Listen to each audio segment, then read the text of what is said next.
Acercou-se-lhe um jovem sonhador.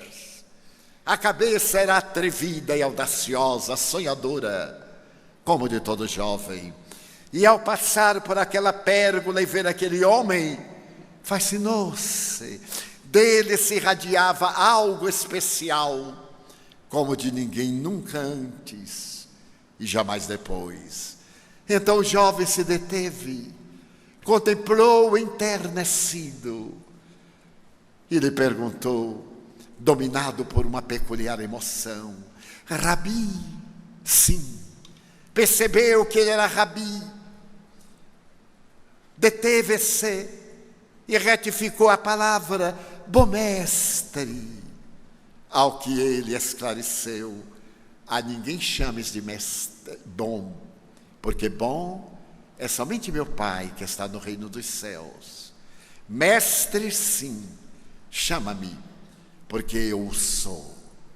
Que autoconsciência, que audácia transcendental.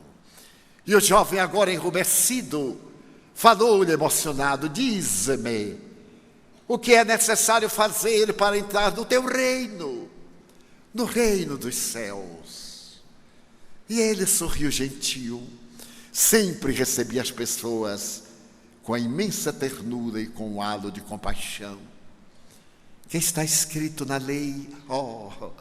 Na lei está escrito que é necessário primeiro amar a Deus, e eu amo. É necessário não furtar, e eu não necessito de fazê-lo. Não cobiçar a mulher do próximo, nem o seu jumento, nem qualquer coisa que ele possua, e eu não cobiço. Eu sou rico, Senhor. Recebi de meus pais uma grande herança. Então, eu cumpro a lei. O que é que eu deverei fazer para poder seguir-te e entrar no teu reino? O mestre mergulhou os seus profundos nos olhos alegres e expectantes do jovem e respondeu-lhe: vai então, vende tudo o que tens, dá-o aos pobres e vem e segue-me. O jovem estremeceu. Naquele momento significativo da sua vida, ele contemplou o homem audacioso que lhe apresentava este repto e disse: eu não terei receio de vender tudo e de doá-lo. Não tenho apego, Senhor. Eu não sou escravo da posse possuidora. Mas amanhã teremos uma corrida em Cesareia Marítima, a grande cidade que Herodes mandara erguer, tornando-se o maior porto do mar Mediterrâneo à sua época. E ali na grande arena eu desejo humilhar Roma. Haverá uma corrida de quadrigas, e eu sou candidato ao triunfo. Os meus corcéis árabes, fogosos, o carro ligeiro, tudo isso me chama e enlouquece de alegria para amanhã, em nome de Israel, esmagar o poderio romano. É necessário que eu te acompanhe, e então amanhã, depois da vitória, eu te seguirei os passos, eu te buscarei onde quer que estejas e te seguirei. Então o mestre olhou ainda mais profundamente e lhe disse: não amanhã, agora. Mas, Senhor, faltam poucas horas. Eu me venho preparado para essa grande corrida faz alguns meses. Adestrei-me no controle das rédeas, enrijeci os músculos para dominar os animais quase selvagens. Amanhã é o dia da minha e da glória de Israel, e eu te prometo que logo depois do louro do triunfo eu te seguirei. Agora, porque amanhã será tarde demais. O jovem entristeceu-se. Ele desejava o reino dos céus, mas também anelava pela glória da terra. E naquele momento que sempre está em nossa vida, sempre é um momento significativo em nossa vida, que define o rumo de toda a existência. Ele lembrou-se, porque a noite caíra sem preâmbulos, que logo mais deveria estar numa casa palaciana, onde estariam reunidos aqueles que iam correr no dia seguinte para cuidarem dos detalhes finais.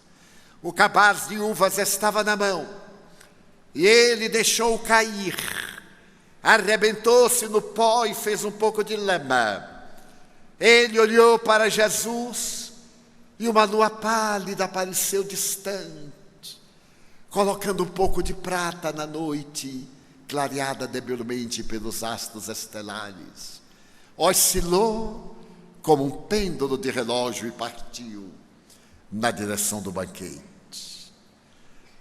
Jesus contemplou a noite aureolada de luz. E quando os companheiros chegaram, encontraram-no triste, com lágrimas nos olhos. E perguntaram-lhe: Senhor, por que choras? Ao que ele teria respondido: é tão difícil o rico entrar no reino dos céus. E as religiões que se derivaram do cristianismo estabeleceram que esse rico a quem ele se referia era o portador de tesouros amoedados, de notas fiduciárias, de moedas para o câmbio. É provável. Mas ele se referia a uma outra forma de riqueza, a riqueza da juventude. Renunciar aos prazeres fúteis da juventude para poder ganhar o reino dos céus. Renunciar à fortuna do orgulho, ao tesouro da prepotência, porque nós possuímos tesouros de valor incalculável, que não são medidos nas bolsas internacionais. Somos até capazes de dar o que temos, mas nem sempre temos a coragem de oferecer o que somos. E a noite desapareceu no amanhecer ensolarado. E em Cesareia Marítima, mais de 60.000 espectadores lotavam o imenso lugar dos jogos, quando o chofar emitiu o seu som característico para a corrida. Eis que o moço rico parte em desabalada correria na sua quadriga, faz a primeira volta em triunfo. Israel freme de júbilo, ali presente naqueles que o aplaudem. E na segunda volta, em um gesto infeliz, uma das suas rodas toca na roda de uma outra quadriga e ele vai lançado à distância. Bate-se no solo, debate-se na areia e os carros que vêm disparada atropelam-no, despedaçam-no, as vísceras saem da intimidade do corpo, ele freme, os olhos estão agora como manchas de sangue. Ele está trêmulo, frio, um desespero, as palpitações cardíacas exageradas e o frio terrível tomando conta dele. A multidão dá um grito, logo correm escravos para retirá-lo da arena, e na hora que ele vai arrastado nos estertores da agonia, ele vê duas mãos distendidas em aquela névoa que se lhe apresenta no pensamento. E aquela mesma doce voz lhe diz: dá-me tua alma, agora que o teu corpo não serve para nada, dá-me tua alma. Eu sou o bom pastor, e todo aquele que confia em mim, mesmo morrendo, viverá.